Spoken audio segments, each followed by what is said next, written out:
कुठलाही राजकारणी बाप असला की त्याचा मुलगा हा राजकारणातच आला पाहिजे किंवा त्याच्या मुलानं बापाच्या पायातली चप्पल घातली पाहिजे असं सगळीकडे आपल्याला पाहायला मिळतं। अगदी साधा नगरसेवक जरी एखादा असला तरी त्याच्या बापाला त्याच्या मुलाविषयी वाटत असतं की हा देखील पुन्हा याच सगळ्या वॉर्डाचा किंवा याच भागाचा नगरसेवक व्हायला पाहिजे आणि त्यानं देखील माझ्यासारखंच काहीतरी केलं पाहिजे। ही सगळ्यात महत्त्वाची गोष्ट राजकारण्यांमध्ये अगदी पसरलेली असते, त्यांच्यात ती रुजवली गेलेली असते। कारण तुम्ही कुणीही पहा, घराणेशाही ही अगदी अनेक इतिहास आहे याला आणि ही तशीच पुढे पुढे चालत येते।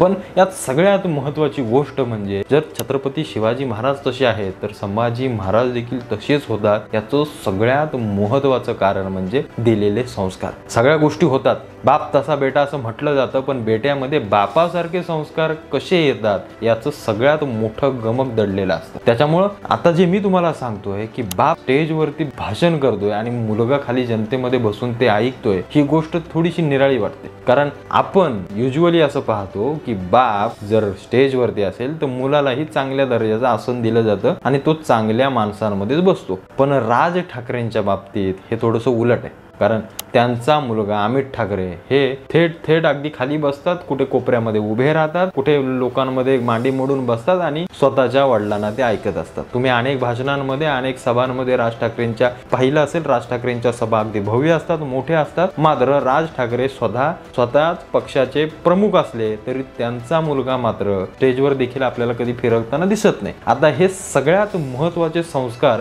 आजच्या तरुण राजकारण्यांमध्ये किंवा आजच्या पिढ्यांच्या त्या सगळ्या गोष्टींमध्ये पसरतायत का, हा एक सगळ्यात महत्त्वाचा एक मला प्रश्न पडतो। आणि त्या प्रश्नाकडे पाहताना मला अमित ठाकरे एक नाव दिसतं। कारण राज ठाकरे हे स्वतः राजकारणामध्ये मला असं वाटतं की शब्दाचे खरे, ते जे बोलतात ते करतात, ते तडजोडी राजकारणामध्ये जास्त ठेवत नाहीत किंवा बाळासाहेबांची सावली म्हणून अनेक लोक त्यांच्याकडे आजही पाहतात। पण अमित ठाकरे याच गोष्टी पुढे चालवतील का असा प्रश्न आपल्या सगळ्यांच्या मनामध्ये पडतो। पण सध्या पाहता अमित ठाकरे आज बापाच्या पायातली चप्पल घालण्यापेक्षा बापाच्या पायातले संस्कार घेण्याच्या मागे फार आहेत आणि हे आपल्याला वारंवार दिसते। जर दुसरीकडे पाहिलं तर उद्धव ठाकरेंचे आदित्य ठाकरे पर्यावरण मंत्री झाले, आमदार झाले, लगेच सत्तेमध्ये बसले, खुर्चीला खुर्ची लावून मांडीला मांडी लावून या सगळ्या गोष्टी त्यांच्याकडे आल्या। इकडे पवार फॅमिली तर तुम्ही विचारूच नका, त्यांचे अनेक जण आमदार खासदार सगळ्या गोष्टी प्रत्येकाच्या घराण्यामध्ये या सगळ्या गोष्टी चालत येत आहेत। मात्र राज ठाकरेंच्या इथे थोडंसं वेगळं दिसतंय आणि जर हे असं असेल तर महाराष्ट्रातल्या प्रत्येक राजकारण्यांनी, प्रत्येक राजकारण्यांच्या मुलांनी हे संस्कार घेणं महत्त्वाचं आहे। हे संस्कार घेणं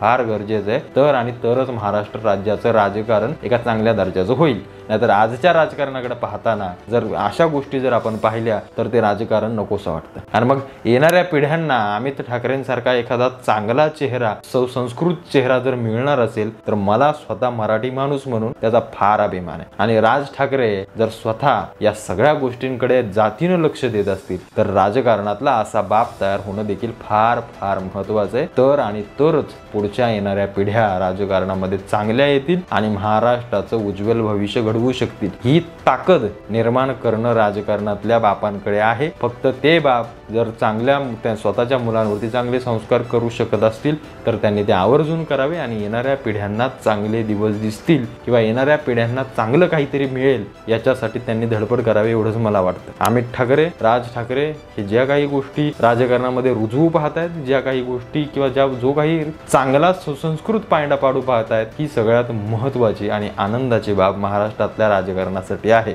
एकंदरीत जे चित्र पाहतोय राजकारणाचा जो काही घाणेरडा चिखल करून ठेवलाय त्यामध्ये अशा काही गोष्टी पाहताना थोडंसं समाधान वाटतं, थोडासा आनंद होतो। त्यामुळे अशी लोक जर सत्तेमध्ये येत असतील तर मला त्याचा नक्कीच अभिमान आहे किंवा मला ते नक्कीच पाहिजे असं मी तुम्हाला उघडपणे सांगतो। कारण राजकारणात कोण पाहिजे, तो कुठल्याही पक्षाचा असो, राजकारण हा स्वतःच्या राज्याला, स्वतःच्या लोकांना, स्वतःच्या सगळ्या हिताच्या गोष्टी करणारा राजकारणी पाहिजे आणि त्या सगळ्या गोष्टी मला राज ठाकरेंमध्ये किंवा त्यांच्या एकंदरीत त्या सगळ्या लोकांमध्ये दिसतात। आज तागायत तरी दिसतात, जेव्हा सत्ता येईल तेव्हा ते काय करतील हे पाहण्यासारखी गोष्ट। तुम्हाला काय वाटतं सगळ्या गोष्टीबद्दल? ह्या अशा सुसंस्कृत आणि हे संस्कार रहित राजकारण व्हायला पाहिजे का महाराष्ट्रामध्ये? त्याची फार गरज आहे का? आणि अमित ठाकरे खरोखरच वडिलांकडून चांगले संस्कार घेत आहेत का? तुम्हाला काय वाटतं? मला आवर्जून कमेंटमध्ये कळवा। भेटू पुन्हा एकदा का नवीन व्हिडिओ सोबत। तुर्तास धन्यवाद।